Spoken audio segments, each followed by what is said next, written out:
오늘 본문에 나오는 포도원 비유는 다 아시는 내용이죠. 그렇죠? 다 아는 내용입니다. 마태복음 21장 23절에서 시작된 예수께서 성전에 들어가 가르치실 때 실세 대제사장들과 백성의 장로들이 나와 이르되 내가 무슨 권위로 이런 일을 하느냐 또 누가 이 권위를 주었느냐에 대한 말하자면 이제 대답이죠. 이 비유 자체가 이 질문에 대한 대답입니다. 이게 말 안 해줄 거야 라고 하셨지만 사실은 비유를 드시면서 친절하게 답을 다 주시는 그런 모습이라고 지난주에도 설명했죠. 자, 예수께서 당시 이스라엘 정치 종교 지도자들의 무능과 잘못을 꾸짖으시고 예수께서 메시아로 오셔서 하실 일을 이제 설명하는 내용으로 세 가지의 비유를 드시고 계시죠. 우리 첫 번째가 지난주에 했던 두 아들의 비유였고, 그리고 두 번째 비유가 오늘 포도원 농부 비유입니다. 그리고 세 번째가 마태복음 22장 서두에 나오는 혼인잔치 비유예요. 이 비유들이 다 예수님이 어떤 일을 할 거다, 당신님이 어떤 일을 할 거다, 그리고 내가 이런 메시아다라는 것을 이제 나타내시는 거죠. 잘 설명하는 것이죠. 그리고 이 비유들은 전부 당시 이스라엘 정치 종교 지도자들이 어떻게 잘못되었는가를 1차적으로는 그들의 잘못된 것을 지적하는 것을 목표로 하고 있는 게 사실이에요. 당신님이 어떤 일을 하실 거다라는 것을 드러내시는 것도 있지만 저들이 무엇을 잘못하고 있는가, 너희들이 뭐가 잘못됐는지에 대해서도 적나라하게 그게 일차적인 목표는 그겁니다. 저들의 잘못된 것을 지적하고 그 다음에 당신님께서 하시는 일에 대해서 설명하시는 것이죠. 오늘은 그래서 두 번째 비유죠. 두 번째 비유인 마태복음 21장 34절에 다른 한 비유를 들으라 라고 이렇게 오늘 본문이 시작되죠. 그렇죠? 자, 두 번째 비유를 들어봐 이런 거죠. 자, 집주인이 포도원을 만들었어요. 어떤 집주인이 부자겠죠. 그렇죠? 포도원을 만들 정도면 부자입니다. 지주 정도 되겠죠. 포도원을 만들어 그 포도원을 이제 농부들에게 소작을 주는 거죠. 그죠? 맡기고 자신은 타국으로 갔어요. 멀리 갔어요. 그리고 결실할 때가 되었습니다.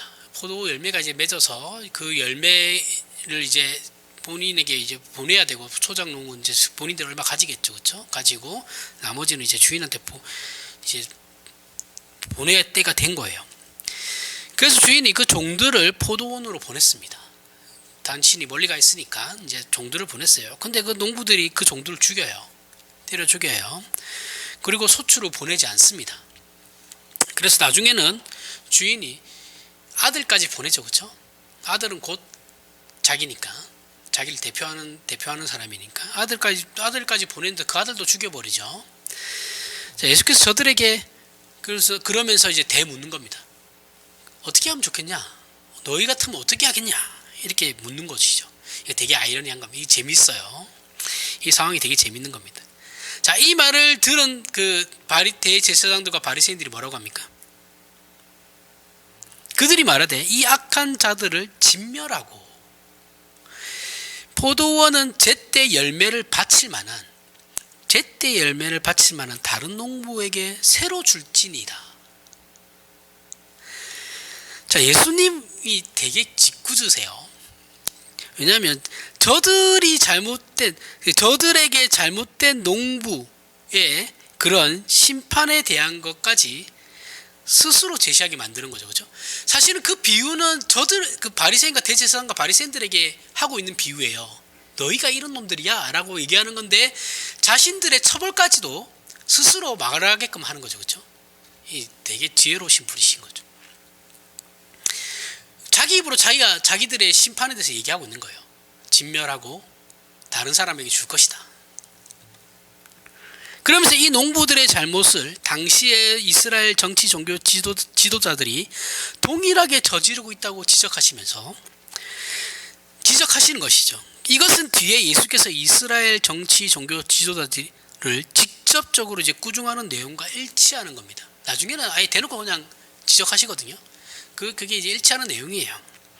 마태복음 23장 13절에 이렇게 말씀하시죠. 화에 있을진저 외식하는 서기관들과 바리새인들이여, 너희는 천국 문을 사람들 앞에서 닫고 너희도 들어가지 않고 들어가려고 하는 자도 들어가지 못하게 한도다. 그죠? 아예 직접적으로 그냥 대놓고 얘기하시는 거예요. 너희도 구원 못 받고 너희를 따르는 사람들조차도 구원 못 받게 한다. 천국문을 막 너희가 천국문을 다 막고 있다. 이렇게 말씀하시는 겁니다. 이거 오늘날 한국교회 이 말씀 보고 회개해야 됩니다. 진짜. 오늘 포도원 농부 비유는 1차적으로는 이스라엘 정치 종교 지도자들을 꾸짖는 거 맞아요. 꾸짖는 겁니다. 꾸중하는 겁니다. 하지만 이 꾸중은, 이 예수님의 이 비판은 그 내용에 있어서 조금 더 깊이가 있어요. 깊이는 의미가 있거든요. 그냥 단순히 그런 비판만 하는 것이냐 하면 그건 아니에요. 그 안에 더 깊은 내용이 있습니다. 오늘 비유의 내용은 포도원을 맡기고 간 농부들의 불충, 그죠? 불충과 배신의 초점이 모아져 있어요. 그죠? 자신에게 소작을 맡긴 그 포도원 주인을 배신한 거예요. 그죠? 배신한 것에 대해 초점이 맞춰져 있고, 이 내용은 얼핏 보면 농부들의 포도원 농부들이 그 소작을 맡은 농부들이 이제 그 포도원의 소출을 떼어 먹으려고 하는, 그 소출을 자기네들이 주인에게 바치지 않고 자기네들끼리 다 해먹으려고 하는 것처럼 보여요. 그죠? 근데 이 뒤에 말씀을 생각하면 단순히 그런 문제만은 아니구나라는 것을 알 수 있어요. 21절 43절에 보면, 그러므로 내가 너희에게 이르노니 하나님의 나라를 너희는 빼앗기고 그 나라의 열매 맺는 백성이 받으리라 라는 결론을 보면, 자, 이 내용이 쉽지 않고 더 깊은 것임을 알 수 있습니다. 자, 물론 43절의 말씀은 이스라엘이 하나님의 백성으로서 그 지위를 잃게 될 것이다 라는, 잃게 되고 이방인들도 이제 이방인들과 함께 이방인들에게 이 자리가 넘어간다라는, 이제 그런 넓은 의미에서 이렇게 넓게 이제 구원이 너희 한 민족에게 이루어지는 것이 아니라 이제는 전 세계로 퍼져나갈 거다라는 이제 그 지위를 잃게 됨에 대한 얘기인 것은 맞습니다. 그런데 이 다른 백성, 그죠? 그 나라의 열매를 맺는 백성, 이스라엘이 아니고 그 나라의 열매를 맺는 백성이라는 것 자체가 이제 복수니까, 백성이라는 건, 백성들이라는 건 이제는 민족 단위가 아니다라는 거예요. 지금 구약에서는 구원이 마치 이스라엘 한 민족에게만 지금 내려진 것 같잖아요. 그렇죠? 근데 그게 아니고 민족이나 어떤 특정 국가 단위가 아니고 개별적인 하나님 앞에서의 부름이다라는 거예요. 그 개인들의 그 각자가 이제 하나님 앞에서 나라와 그 민족을 초월해서 각 개인이 이제 하나님 앞에서 부름을 받을 것인데, 그런데 그 부름받는 사람들의 공통점이 무엇이냐 하면 하나님 나라의 열매를 맺는 백성들이다라는 거예요. 그렇다면 우리가 좀 더 깊이 생각했을 때, 한 걸음 더 들어가서 생각했을 때, 예수님의 그 나라의 열매 맺는 백성, 이 말씀을 근거로 해서 포도원 농부들을 우리가 생각을 해보면, 그들은 소출을 주인에게 바치기를 거부한 것이 아니라는 거죠. 그죠? 자, 그 나라의 열매를 맺는 백성이라는 말을 근거로 해서 지금 우리가 포도원 농부를 다시 한번 바라봤을 때, 포도원 농부들은 주인에게 소출을 바치기를 거부한 것이 아니고 사실은 소출 자체를 만들어내지 못했다라는 거예요. 그런 인상을 심어주죠, 이 예수님의 말씀이. 그러니까 애초에 그 농부들은 열매를 맺게 하는 그들에게 힘과 능력과 실력이 없었다라는 거예요. 그러니까 주고 싶어도 줄 수 없으니 어떻게 합니까? 그걸 숨기려고 죽였다라는 거예요. 종들을, 아들을. 이게 뭐 억지 아니냐 뭐 이럴 수도 있는데, 뭐 근데 본문 내용을 보면 이제 그런 식으로 우리를 인도하고 있습니다. 자, 지금 우리가 앞에서 마태복음 23장 13절에서 살펴봤듯이 화 있을 찐저 외식하는 서기관들과 바리새인들이여, 너희는 천국문을 사람들 앞에서 닫고 너희도 들어가지 않고 들어가려고 하는 자도 들어가지 못하게 하는도다. 방해한다라는 거죠, 하나님의 일을. 이런 거와 같이, 이 말씀과 같이 저들의 지도자들로서의 책임은 자기들이 이스라엘의 정치 종교 지도자의 자리에 앉아 있으면서도 자기들이 이스라엘이 하나님의 백성된 소출을 만들어내는 일을 너희들이 맡고 있다는 거예요.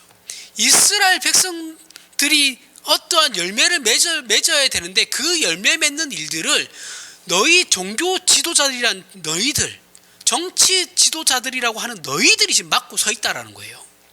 그게 너희들의 죄다라는 겁니다. 그 소출을 만들어내지 못한 것이 저들의 죄다. 그게 그렇게 말씀하고 있는 거거든요. 자, 이것은 그들의 개인적인 책임일 뿐만 아니라 정치 종교 지도자들로 상징이 되는 율법과 제사 제도가 인간들을 죄에서 깨끗하게 할 수 없다는 무력함을 동시에 상징하고 있는 것이기도 하죠. 너희가 여태껏 이것을 함으로 말미암아 내가 구원받았다고 생각했던 그 모든 것들이 사실은 아니야. 그건 나를 상징하는 것이지 그것 자체가 본질일 수 없어. 그것 자체가 너희를 구원시키는 게 아니야. 그것 자체는 구원과 아무런 상관이 없다. 무력하다. 힘이 없어. 능력이 없어. 능력은 오직 예수 그리스도 나로만 가능해 라는 말씀인 거죠. 이스라엘의 지도자들은 또는 저들로 상징된 율법과 제사 제도는 인간들을 고쳐내지 못합니다. 그죠? 속사람을 변화시키지 못해요.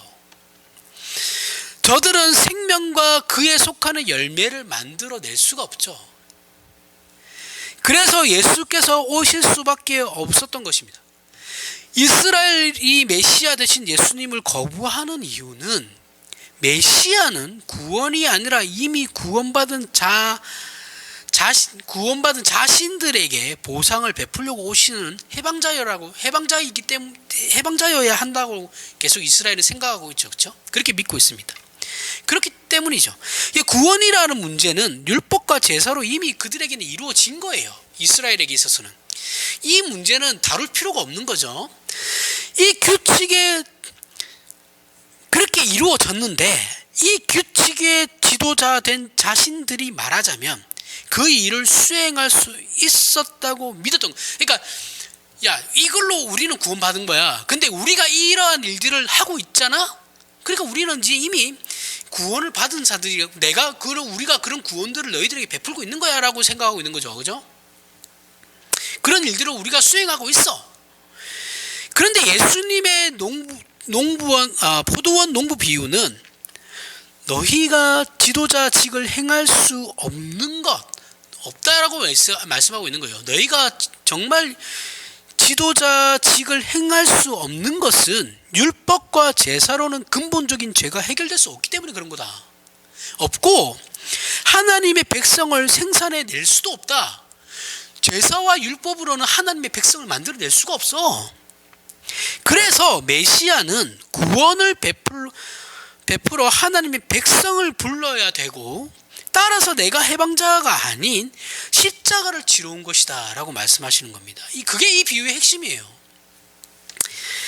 그래서 마태복음 21장 42절 이하의 이 비유는 이스라엘의 정치 종교 지도자들의 본질적인 잘못에 대한 지적인 것입니다. 저들의 무능함과 무력함과 패역함은 저들이 율법과 제사만을 가지고는 스스로 고쳐낼 수 없고 백성들도 고쳐낼 수 없죠. 그래서 예수께서 제시하시는 것이 시편 118편 22절에 건축자들이 버린 돌이 모퉁이의 머릿돌이 되었나니 이것은 주로 말미암아 된 것이요 우리 눈에 기이하도다라고는 말씀을 예수님께서 인용하고 계시는 거죠. 이 다음에, 그렇죠? 이 비유 다음에 이것은 배경은 이제 바벨론의 포로가 된 남유다. 이 북이스라엘이 이미 망했으니까 아수르한테. 자, 바벨론의 포로가 된 남유다를 당시 남유다의 이웃 나라들이 볼 때는 이미 망한 나라예요. 그죠? 망했어요. 바벨론에서. 그래서 건축자의 버린 돌과 같이 하찮은 존재로 보지만 하나님께서 그들을 회복시켜서 영광의 자리에 세울 것을 약속하시는 말씀이죠. 이것이 예수 그리스도에게 그대로 인용되고 있는 것입니다. 예수께서 우리를 위하여 십자가에 죽으신 것이 사람들이 보기에는 죄인이고 무력하며 무능한 자로 보지만 실상은 이 방법으로만 하나님께서 영광을 받으시고 백성들을 죄와 사망에서 구원하신다라는 말씀이에요. 그러면서 마태복음 21장 43절 44절에 그러므로 내가 너희에게 이르노니 하나님의 나라를 너희는 빼앗기고 이스라엘 너희는 하나님의 나라를 빼앗기고 그 나라의 열매 맺는 백성이 받으리라. 이 돌 위에 떨어지는 자는 깨지겠고 이 돌이 사람 위에 떨어지면 그를 가루로 만들어 흩으리라 라고 말씀하시는 겁니다. 이 건축자의 버린 돌 위에 떨어지는 자는 깨지겠고 이 돌이 사람 위에 떨어지면 그를 가루로 만들 것이다. 건축자의 버린 돌은 예수 그리스도께서 희생양으로 오셨기 때문에 외면당하는 그 현실, 그리고 예수 그리스도를 외면하는 이스라엘의 잘못된 신앙관을 지적하고 있는 거죠. 이스라엘의 잘못을 지적하고 있는 겁니다. 그러나 이 말씀 속에는 좀 더 재미있는 내용이 있는데 예수께서는 당신님이 건축자들의 버린 돌같이 취급받지만 결국은 당신님은 모퉁이 돌이 될 거다라고 이제 말씀하시죠. 예수 그리스도께서는 시편 118편을 인용하여 이 돌 위에 떨어지는 자는 깨지겠고 이 돌이 사람 위에 떨어지면 그는 가루로 만들어 흩으리라라고 해서 하시면서 예수 그리스도의 메시아 되심을 인식하지 못하느냐가 심판의 가장 중요한 기준이 될 것이다 라고 말씀하시는 거예요. 너희가 나를 메시아로 믿지 않느냐가 심판의 기준이 된다라는 거예요. 이 돌 위에 떨어지는 자는 깨지겠고 이 돌이 기준이 되는 거예요. 이 돌이 사람 위에 떨어지면 그를 가루로 만들어 버린다. 돌이 기준이 되는 겁니다. 그래서 이 비유의 깊은 뜻은 이스라엘의 정치 종교 지도자들의 잘못이 그들이 맡은 지도자로서의 책임에 있다기보다는 사실은 더 근본적으로 좀 더 들어가서 1차적으로는 그게 맞지만 조금 더 깊이 더 근본적으로 생각해보면 저 이스라엘의 그 정치 종교 지도자들로 대표된 그 이스라엘에게 주어진 율법과 제사로는 이스라엘을 하나님의 사람으로 고치고 생명에 이르는 결실을 만들어내지 못한다라는 것이 이 예수님의 비판의 진정한 핵심인 것이죠. 그리고 예수 그리스도로만 그 나라의 열매를 맺는 백성을 만들 수 있다라고 지금 대조하고 계시는 겁니다. 대조하시면서 말씀하시는 거예요. 너희가 백날 첫날 그 제사 드리고 율법 지켜봐야 너희는 하나님의 백성이 될 수 없어. 나를 믿어야 되는 거야. 그게 기준이 되는 거야. 그게 구원의 기준이 된다라는 거예요. 그래서 이스라엘의 지도자들을 향한 예수님의 꾸중은 단순히 저들을 비판하는 것이 목적이 아니에요. 그것에 목표가 있는 것이 아니고 예수 그리스도의 필요성을 저들을 비판하면서 동시에 부각시키고 있는 거예요. 그렇게 비교로서 그런 그 비교가 이 비판에 가치가 있는 겁니다. 이해가 가세요? 좀 어렵나요? 지적하는 건 맞아요. 너희도 구원 못 받고 다른 사람들도 너희를 따르는 사람도 구원 못 받는데 그건 맞는데 그런데 사실은 이 꾸중은 그 비판도 목적이지만 그 안에 하나 더 깊은 의미로는 너희가 백날 첫날 그 제사 드려봐야 아무 소용없다니까. 나를 믿어야 된다. 내가 열쇠다. 그 말씀이에요. 그러니까 비판과 동시에 당신의 메시아 되심을 부각시키고 있는 거죠. 비교하고 있는 거예요. 이 문제를 왜 강조하시는가? 그러면 왜 이런 문제들을 강조하고 계시는가 하면 오늘날에도 예수 믿는다라는 이 신앙 고백을 스스로 이해하지 못하는 기독교 신자들이 너무 많아요. 예수를 믿는 게 뭔지를 몰라요. 예수 믿으면 복 받습니다 라고 얘기하니까 그 말 때문에 와서 그냥 자기 복만 실컷 빌다가 가는, 우리 담임 목사님 표현대로면 절간 다니듯이 절에 다니듯이 그게 기독교라고 생각하면 죄송한데 번지수를 잘못 찾았다니까요. 그런 건 기독교가 아니에요.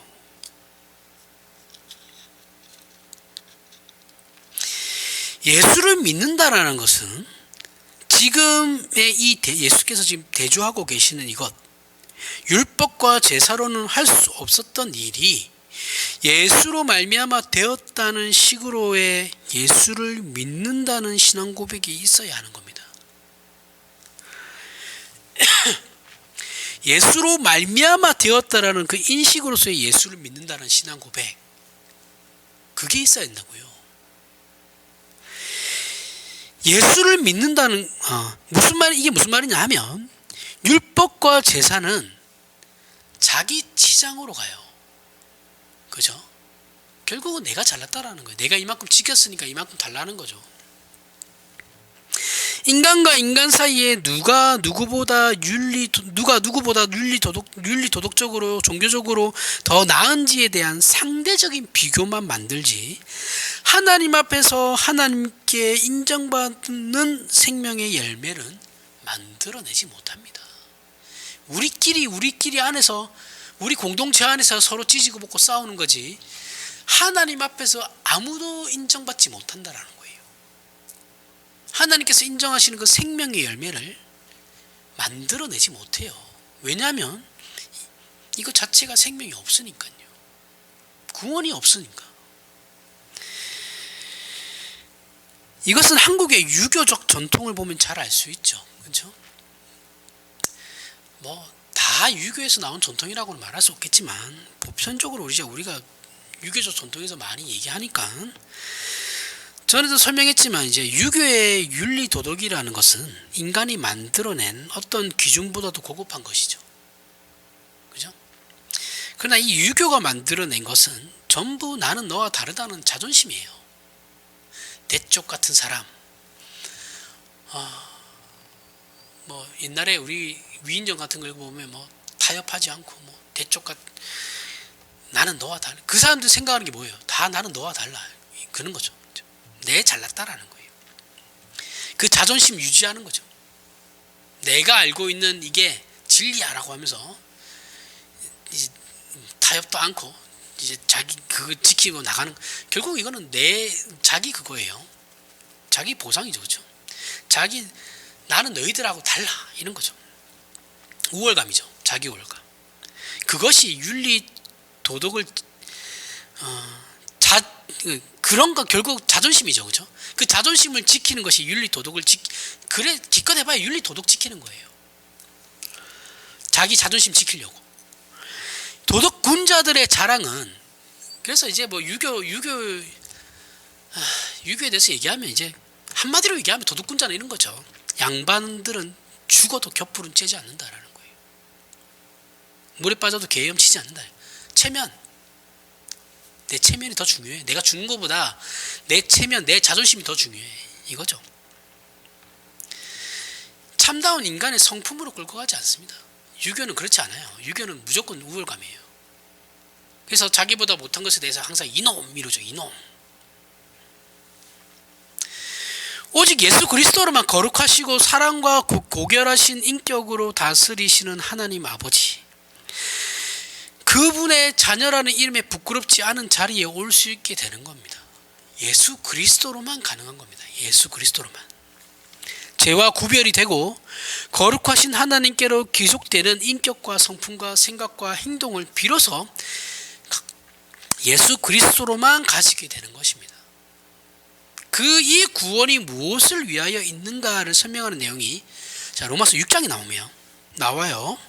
로마서 6장 17절부터 22절에 하나님께 감사리로다. 너희가 본래 죄의 종이더니 너희에게 전하여 준 바 교훈의 본을 마음으로 순종하여 죄로부터 해방되어 의의 종이 되었느니라. 너희 육신이 연약함으로 내가 사람의 예대로 말하노니 전에 너희가 너희 지체를 부정과 불법에 내주어 불법에 이른 것 같이 이제는 너희 지체를 의의 종으로 내주어 거룩함에 이르라.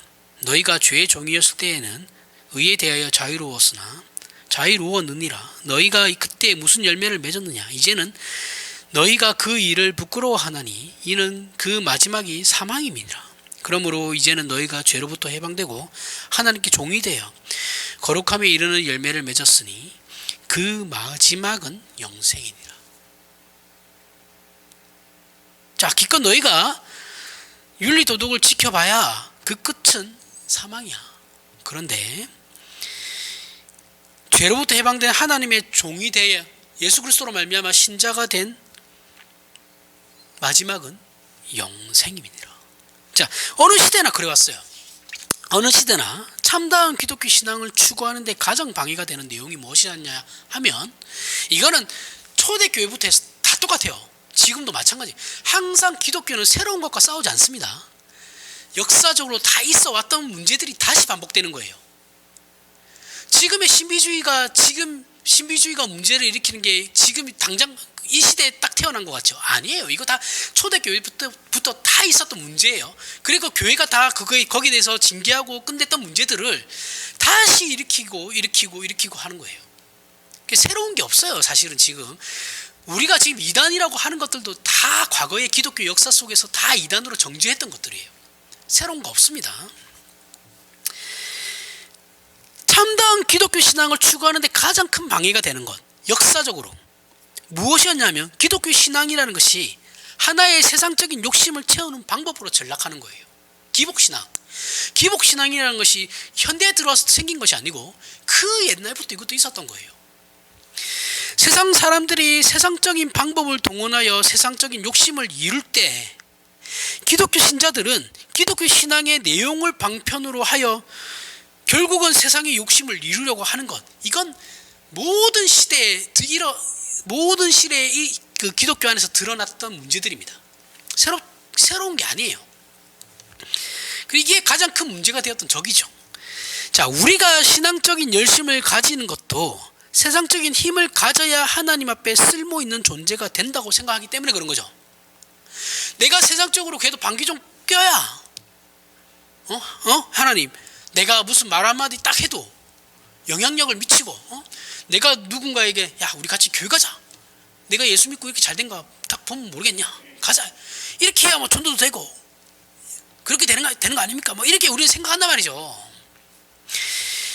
그렇게 쓸모가 있어 보이고 싶어하는 거죠. 그 쓸모 있는 존재가 되어야지만 하나님의 사람으로서 내가 무슨 맞는 일을 하고 있다라고 생각하는 거예요. 하나님 앞에 인정받는 것을 세상적인 기준으로 판단하기 때문에 이런 생각들을 하는 거예요. 그 기준마저도 세상적인 기준을 가지고 들어와서 생각하니까 그렇게 생각하는 거라고요. 대표적인 예로 기독교인들은 대통령이 자기들과 같은 기독교인이 되기를 바라죠. 이거는 뭐 잘못된 게, 그런 바라는 마음은 잘못된 게 아니에요. 그죠? 그거는 뭐 누구나 다 그렇게 생각합니다. 이왕이면 믿는 사람이 기독교인이 되었으면 대통령이 되면 좋죠. 그런데 그렇게 되면 모든 것이 그 문제가 해결되냐?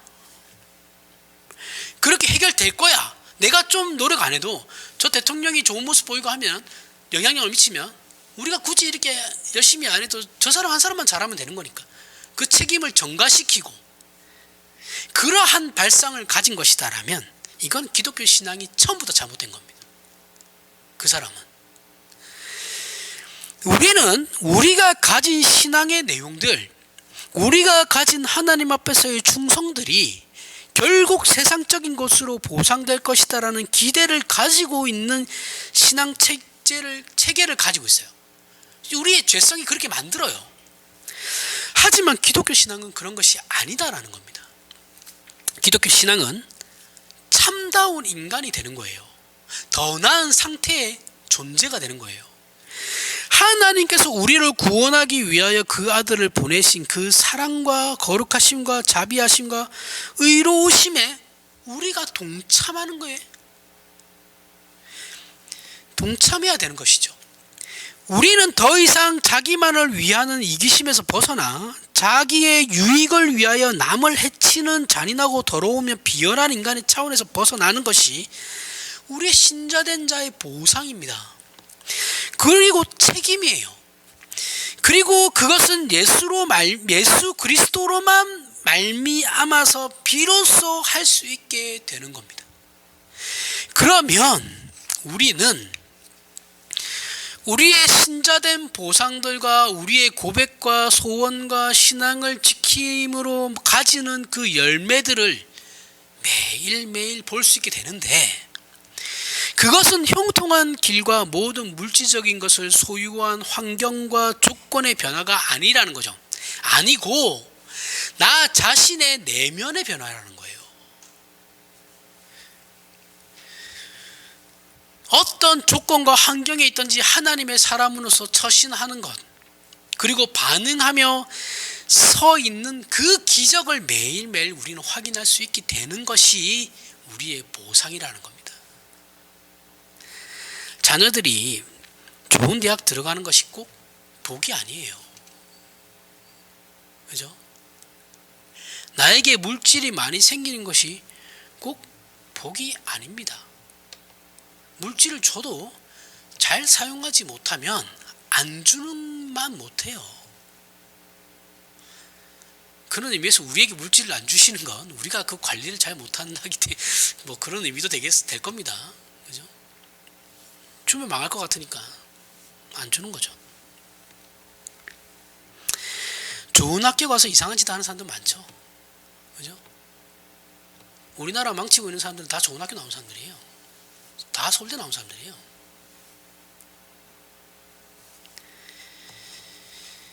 물질이 생김으로 내가 불행해질 수도 있는 거죠. 이런 것들은 조건이 될 수가 없습니다. 우리는 우리가 어느 곳에 있든지 어떤 일을 당하든지 거룩하고 의로우며 자비롭고 참 인간다우며 하나님을 아버지라 부르기에 부끄럽지 않은 선택과 결정과 존재와 반응을 볼 수 있는, 이것이 바로 예수 그리스도로 말미암아 모든 신자에게 허락된 복이라는 겁니다. 이것이 우리가 매일 경험해야 되는 책임이고 특권이며 은혜입니다. 에베소서 4장 17절에서부터 19절에 그러므로 내가 이것을 말하며 주 안에서 증언하노니 이제부터 너희는 이방인이 그 마음에 허망한 것으로 행한같이 행하지 말라.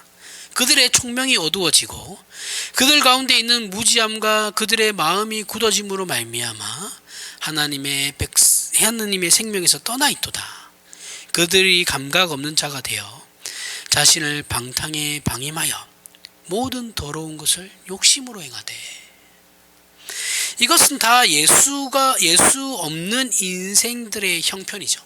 그죠? 불신자들의 형편입니다. 저들은 무지하고 방향이 없어요. 저들은 감각이 없습니다. 저들은 썩은 것이 홍수에 떠내려 가듯이 그냥 떠내려 갑니다. 생명이 없으니까요.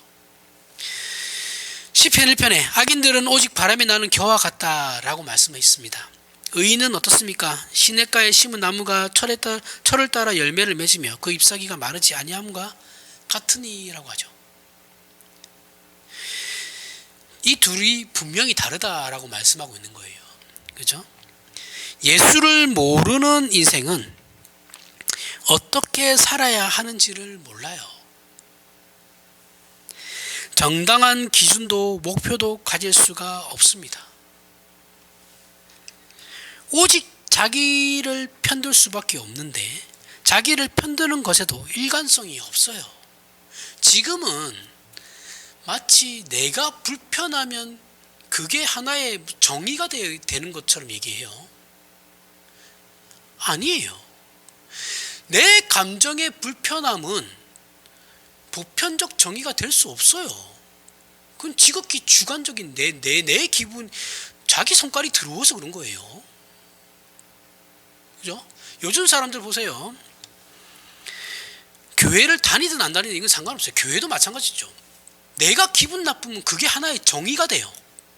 그죠? 왜요? 내가 기분 나쁘다 이거예요. 목사의 설교가 불편해요. 기분 나쁘다 이거예요. 교회 안 나옵니다. 잡을 생각도 없지만 그런 걸로 교회 안 나오시면 그 사람의 자기의 신앙을 다시 확인해 보셔야 돼요. 정말 신자인가?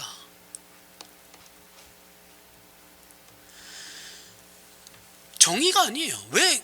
야, 목사가 어떻게 저런 설교를 할 수 있어? 그럼 목사가 안 하면 누가 합니까 도대체? 예? 교회 와서도 그러면 좋은 말만 할까요? 좋은 말에서 변화된 사람이 어디 있어요? 좋은 말에서 변화되는 사람 없어요. 가슴이 찢어지고, 예? 눈물이 나고, 참담하고, 절망을 느껴야지 내가 변하는 거예요. 사람은 그렇게 변하는 겁니다. 웃으면서 변하는 사람 없어요. 그렇지 않습니까? 사업이 망해가지고 정신 차리는 사람 있지, 사업이 잘 돼서 정신 차리는 사람 없어요. 왜 이게 간단한 진리를 모를까요? 늘 얘기하지만 내 개인적인 감정이 이 세상의 정의가 될 수 없고 진리가 될 수도 없습니다. 자기 편 안 들어줬다고 목사가 삐져서 교회 안 나오면 나오지 마세요. 저도 싫어요. 그 정도밖에 안 되면 교회 왜 나옵니까? 교회를 몇십 년 다니면 뭐해요? 꼴랑 그런 거 가지고 교회 안 나오겠다고 그래요. 잡지 않습니다. 다른 교회 가도 똑같이 할 거거든요. 일관성도 없고 기준도 없죠. 그냥 내가 좋으면 되는 거예요. 무엇이 자기에게 이익이 되는지도 몰라요. 인간답게 살 수 없고 인간다울 수도 없죠. 어떻게 그런 사람이 사람답겠습니까? 내 기분이 최고, 내 기분이 가장 우선시 되는 사람이 짐승하고 똑같죠. 예수를 믿어 받는 복이 바로 여기서 벗어나는 거예요. 그런 수준 낮은 그런 수준에서 예수를 믿음으로 말미암아 우리가 벗어나는 거라고요. 참 인간으로 돌아가는 거라고요. 하나님이 처음 창조하시고 목적하셨던 그 인간으로 돌아가는 거라고요. 거기보다 더 나은 상태가 되는 거죠. 그러면서 비로소 사람 같아지는 겁니다. 사람의 사람된 가치는 분별이 있고 아량이 있으면 용서가 있는 거죠. 이게 사람이에요. 이것이 짐승과 다른 것입니다. 짐승이 덤볐다고 그 땅을 전부 불태우는 어리석은 사람은 없어요. 그죠? 그냥 짐승이니까 그냥 쫓아내면 되는 거예요. 넘어가요. 그죠? 사람과 사람이 살면서도 사람이 우리를 해할 때 꼭 복수를 하려는 마음을 가지지 않습니다. 그 이유는 저들이 하는 일을 알지 못하기 때문에 그런 것이죠. 신자들은 복수하지 않아요. 쟤는 지가 하는 짓이 뭔지도 몰라 하고 그냥 불쌍히 여기고 넘어가는 거예요.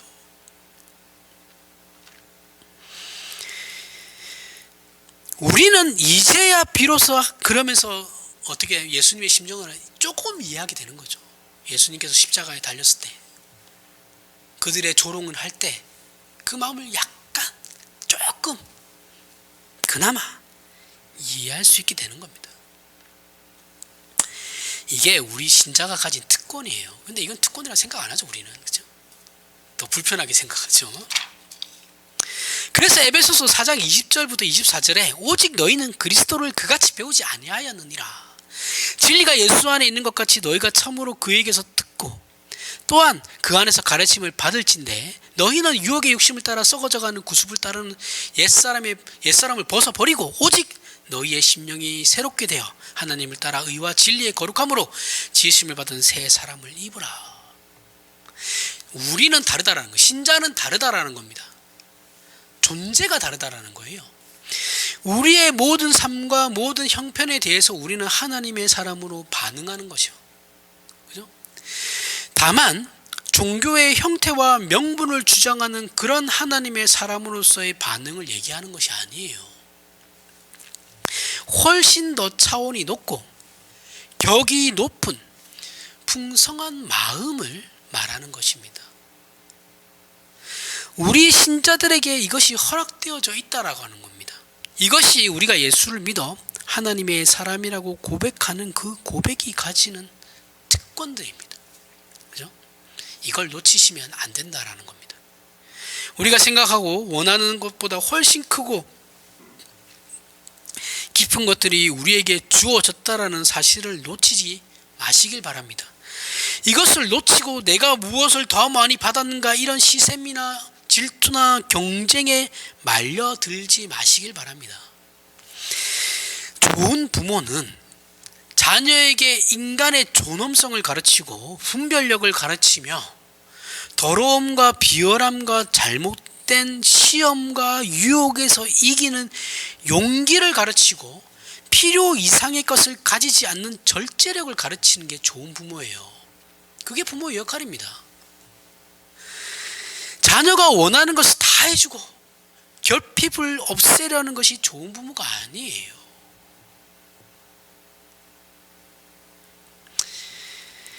우리가 믿는 하나님을 믿는 신자라면, 정말 우리가 진정으로 하나님을 믿는 신자라면 하나님께서 우리에게 주신 것들은 모든 것이 적당하고 필요한 것을 주셨으며 유익한 길로 인도하신다라는 것을 믿으셔야 됩니다. 신자라면 그렇게 해야 돼요. 그래야 되는 거예요. 그리고 하나님께서 우리 안에 만들려고 하시는 것들이 우리가 소원하는 것과 다른 것을 인정하고 내가 원하는 것과 하나님이 원하시는 것이 다르다는 것을 인정해야 돼요. 인정하고 하나님께서 정하신 것이 우리가 소원하는 것보다 훨씬 더 중요하고 필요하며 고급한 것임을 알고 항복을 해야 되는 거예요. 백날 첫날 내 인생 왜 이 모양 요꼬라집니까? 얘기해봐야 안 변해요. 그만하니까 하나님께 그만한 삶을 주시는 거라고요. 우리는 인정 안 하죠. 아니야, 하나님께서 더 뒤에 숨겨두신 것이 있을 거야. 그런 거 없습니다. 있으면 벌써 주셨어요.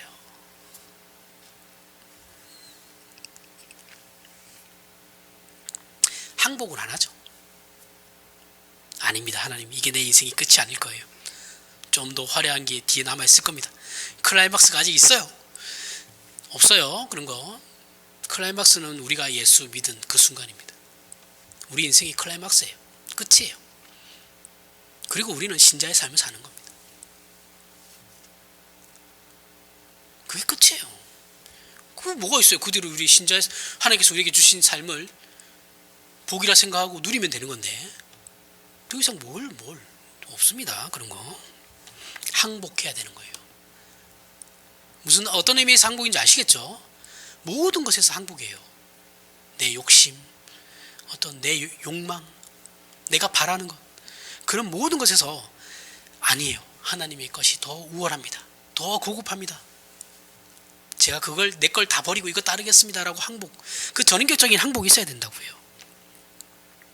우리는 하나님의 자녀로서 영생에 속한 것과 진리에 속한 것과 가치 있는 것으로 결실되도록 하나님께서 우리의 인생을 인도하시고 채우시며 만드시고 충만케 하심을 믿고 우리의 모든 불평과 시샘과 질투에서 벗어나 감사하는 자, 순종하는 자, 그리고 승리하는 자가 되어야 할 것입니다. 그렇지 않으면 우리가 예수 믿는다라는 그 말의 의미를 잃게 됩니다. 기도하겠습니다. 하나님 아버지, 은혜를 감사합니다. 예수를 믿는다는 우리의 신앙 고백과 그 아들을 아끼지 아니하시고 우리에게 보내주셔서 우리를 하나님의 자녀 삼으신 하나님의 허락하신 구원과 베푸신 복들이 어떤 것인가를 확인했습니다. 우리가 이 시간 얼마나 많은 복들을 누리고 있으며 하나님의 자녀라는 이름으로 가지는 특권들이 무엇인지를 확인했습니다. 그러므로 우리의 남은 여생을